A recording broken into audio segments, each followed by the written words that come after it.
Praise the lord. మన ప్రభువైన యేసుక్రీస్తు వారి నామంలో ప్రతి ఒక్కరికి శుభాభివందనాలు తెలియచేసుకొంచున్నాను. అపోస్తలుల జీవిత చరిత్రలో యేసుక్రీస్తు వారి శిష్యుడు అపోస్తలుడైన ఆంద్రెయ గురించి తెలుసుకుందాము. ఆంద్రెయ గలిలియాలోని బెత్సయిదాలో జన్మించాడు. కపెర్నహూము ప్రాంతంలో కాపురమున్నాడు. నజరేతు ప్రాంతానికి చెందిన జోనా జొయన్నాకు ఆంద్రెయ జన్మించాడు.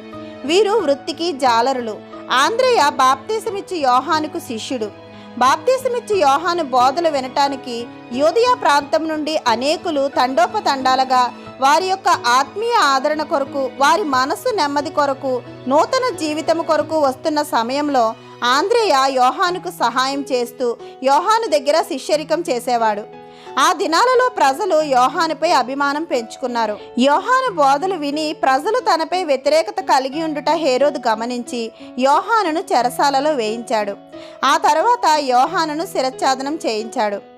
ఒక దినమున యోర్దాను నదిలో బాప్తీసమిచ్చి యోహాను యేసు ప్రభువారు రాగానే ఆయన్ని చూచి, ఇదిగో లోక పాపమును మోసుకొని పోవు దేవుని గొర్రెపిల్ల, నాకంటే వెనుక ఒక మనుష్యుడు వచ్చుచున్నాడు. ఆయన నాకంటే ప్రముఖుడు కనుక నాకంటే ముందటివాడు ఆయనని నేను ఎవరిని గూర్చి చెప్పితినో ఆయనే ఈయన అని బిగ్గరగా చెప్పాడు. ఈ మాటలు ఆంద్రెయ విని ఆ వచ్చినది క్రీస్తే అని గ్రహించి ఆ క్షణం నుండి యేసు ప్రభువునికి శిష్యునిగా మారాడు. యేసు ప్రభువారు 40 దినాల శోధనా కాలమైన తరువాత పేతురు, ఆంద్రెయ, ఫిలిప్పులను తన వెంట నజరేతులో కానా వివాహానికి తీసుకొని వెళ్లారు. ఆ పెండ్లి విందులో నీళ్లను ద్రాక్షారసముగా మార్చిన మొదటి అద్భుతాన్ని శిష్యులు కళ్ళారా చూశారు. ప్రభువారు నన్ను వెంబడించుడి, నేను మిమ్ములను మనుషులను పట్టు జాలరులుగా చేసేదనని చెప్పిన తర్వాత ఆంద్రెయ, పేతురు ప్రభావితులై క్రీస్తు వారి శిష్యులయ్యారు. ప్రభువారు 5,000 మందికి 5 రొట్టెలు 2 చేపలు అద్భుతముగా పంచిపెట్టినప్పుడు ఆ బాలుణ్ణి పరిచయం చేసింది ఆంద్రెయనే. పస్కా పండుగ విందులో కూడా ఆంద్రెయ ఉన్నాడు. యేసుబియాస్ అనే చరిత్రకారుడు ఆంద్రెయ నల్ల సముద్ర ప్రాంతంలో, దక్షిణ రష్యా పరిసర ప్రాంతంలో స్కిదియాకు పరిచర్య నిమిత్తము వెళ్ళినట్లు తెలియచేశాడు. చరిత్రను అనుసరించి చివరకు స్కిదియాలో రాళ్లతో కొట్టబడి సిలువ వేయబడి చంపబడ్డాడు ఆంద్రెయ. గ్రీసులో ఆంద్రెయ పరిచర్య చేస్తుండగా ఆయనను చెరసాలలో వేశారు. ఆంద్రెయ పరిచర్య కాలంలోనే మాక్సిములా క్రైస్తవురాలిగా మారింది. ఈమె గ్రీసు అధిపతి అయిన యాయిగిటన్ కాన్సు భార్య. ఈ సంగతి విన్న గ్రీసు అధికారులు ఆంద్రెయపై కక్ష పెంచుకొని ఆంద్రెయను బంధించారు. కొట్టినన్ని దెబ్బలు కొట్టి ఎక్స్ ఆకారముగా సిలువకు తాళ్లతో కట్టి బంధించారు. ఇలా చేయడం వల్ల ఆంద్రెయ ప్రభు వలె తనను కూడా సిలువ ప్రాప్తించిందని ఎంతగానో సంతోషించాడు. 3 దినాలు ఆ సిలువపై చాలా హింస పొందాడు. క్రైస్తవులలో కొందరు ఈ శ్రమను చూడలేక దాన్ని తగ్గించమని అధికారులను వేడుకొన్నా వారు తగ్గించలేదు.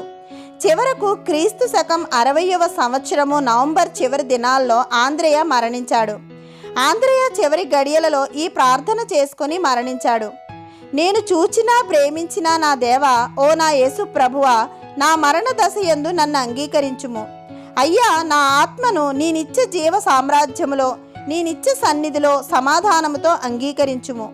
దేవా, నన్ను అంగీకరించుము అని ప్రార్థించి తన ఆత్మను దేవునికి అప్పగించి మరణించాడు. ఆంద్రెయ తన పరిచర్యలో ప్రభువారి కోసం ఎన్నోసార్లు రాళ్లతో కొట్టబడ్డాడు.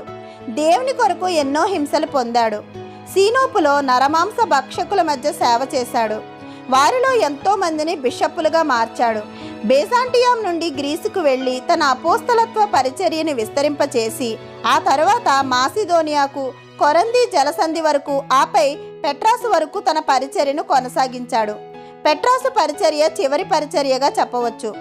మాక్సిమిలాను క్రైస్తవుడు ఆంద్రెయ మరణించాక ఆయన శరీరాన్ని సమాధి చేశాడు.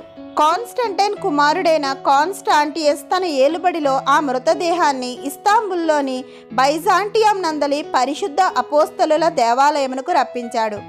ఈ విధముగా ఆంద్రెయ ప్రభు పరిచర్యను నమ్మకంగా కొనసాగించి క్రీస్తు వారి కొరకు హతసాక్షి మరణం పొందాడు. మన ప్రభువైన యేసుక్రీస్తు వారి కృప మనందరి జీవితాల్లో సమృద్ధిగా ఉండాలని ప్రార్థిస్తూ ఆమెన్. దేవుని మాటలు మీకు నచ్చితే లైక్ చేయండి, సబ్స్క్రైబ్ చేయండి. దేవుని మాటలను అనేకులకు షేర్ చేయండి. ఇంకా పరిశుద్ధ గ్రంథంలోని అనేక అంశాలను మనం ధ్యానం చేసుకోవడానికి కావలసిన దేవుని కృప నడిపింపుల కొరకు మనందరము ప్రార్థిద్దాం. ఆమెన్.